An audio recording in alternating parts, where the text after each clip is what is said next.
Well, Peter, thank you for sitting down with me here. I'd like to ask you a couple of questions. First of all, I'd like to know from your perspective, what aspect of the logical thinking process did you find to be the most intriguing or potentially useful? So what fascinated me most was the guidance to dig deeper into everyday problems, but also more complex problems.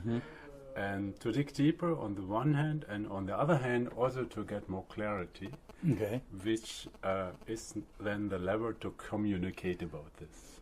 So this is for me really fascinating, how it's possible to get clearer, dig deeper, get clearer, and be able to communicate this with others. Excellent, excellent. You may remember on the first day that I said that when the course was over, you wouldn't see the world in quite the same way again. Do you think maybe I was exaggerating? And if not, how has your perspective changed? Oh, thank you for this question, because I thought when I heard this, I will see if this also fits to me, and I have to admit that I feel more curious now.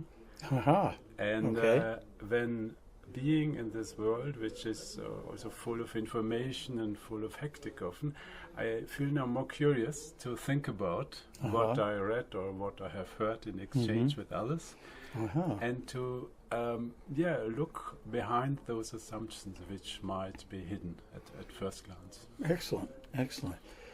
Now, I'd like to know if you have a favorite tool from among all of the ones that we've covered in the last week. If so, what is it and why?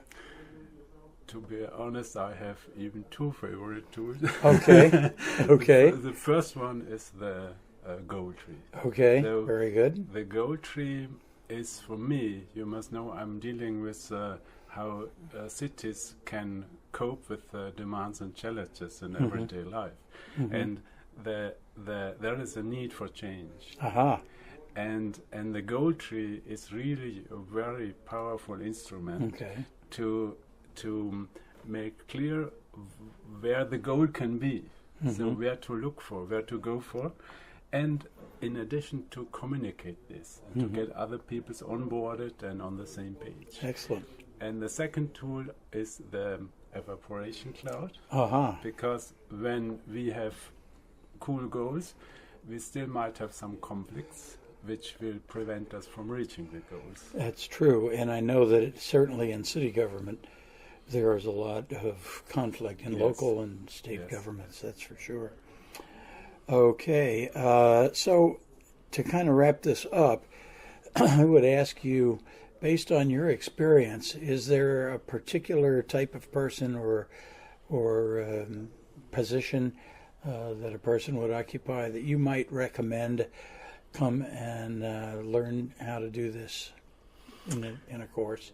Interestingly, I think I would recommend it to each person who is confronted with complexity and wants to get clarity.